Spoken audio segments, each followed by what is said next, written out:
Hi everybody. I've made a little clip of me making the watercolor painting, just a little bit of it because of course it's going to take longer than 10 minutes to show the whole clip, so I'll just put pieces together because I don't have the necessary programs to speed it up. So anyway, without further ado, here comes the watercolor painting part of it.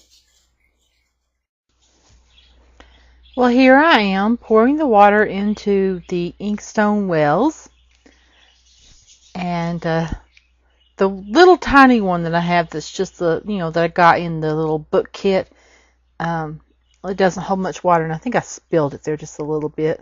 Not too bad.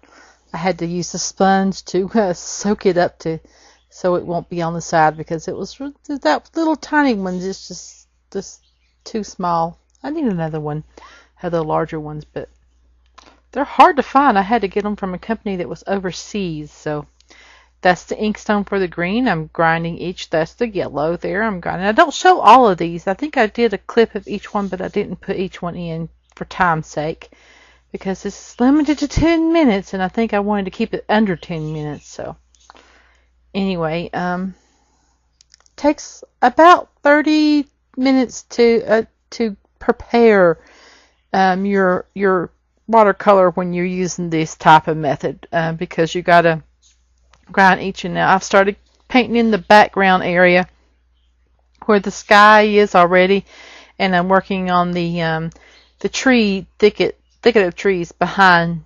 that fence area, and possibly the mountain too that's behind the thicket. That's all blended into one in the picture that I did. So I go back in later and put in little impressions of branches and that stuff for the background, just enough to have. Now I'm working on the paving stone steps that I have on my front walk, because I'm titling this picture "Welcome to My Front Yard," or should I title it "Welcome to My Backyard"? I think I asked that question again somewhere, so sorry about that.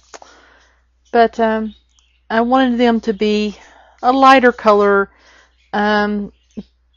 I decided not to dark them up. I decided I liked the yellow and red mixed together, and it looked really nice rather than having it a rusty, dark terracotta color that it really is in real, true life.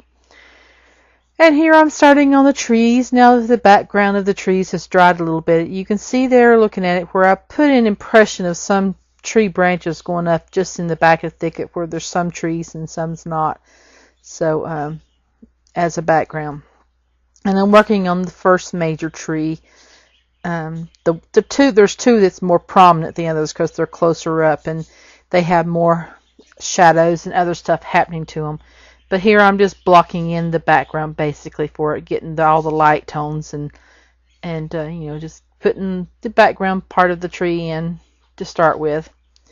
And that's why I decided to use. Now I'm experimenting with those brushes my niece got me. I've had some like them when I was in college, but I decided to use the brushes she got me for watercolor painting rather than for using acrylic or oil, because it's really too small. They're best used for watercolor, I think.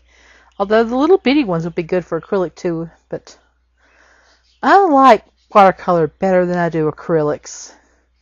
Acrylics they dry too just as quick sometimes, but you'd have less blending abilities with acrylics. Now oils, on the other hand, is something I like, but I haven't really done much in oils in a long time, mostly because I don't have the kind that doesn't smell when you use turpentine. So I learned the way where you use turpentine and linseed oil, and all those oils paints, they stink. So I have birds, and I'm not about to such a small trailer. I'm not about to try to get those fumes in my house.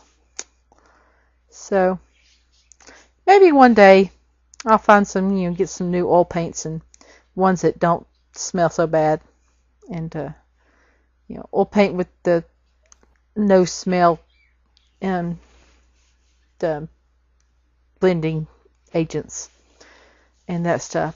But here I'm working on the little trees in the middle.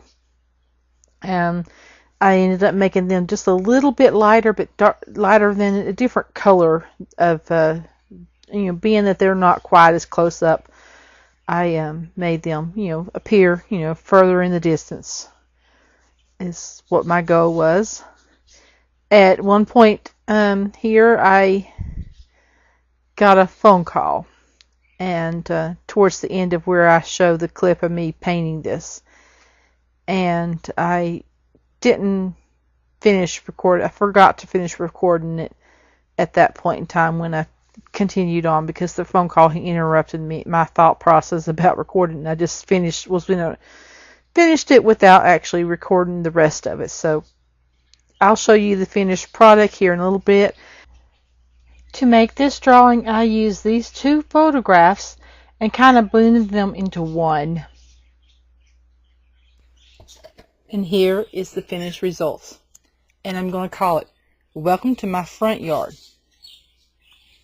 Because really it's my front yard. I thought about calling it Welcome to My Backyard, despite the fact that it's my front yard. Which do you think I should call it? Welcome to my front yard or Welcome to my backyard? Anyway, there you have it. Winter scene. Cold. Brr.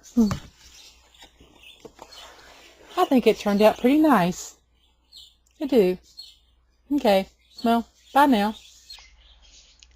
And before I go, here is the final painting of Welcome to My Backyard. Bye now.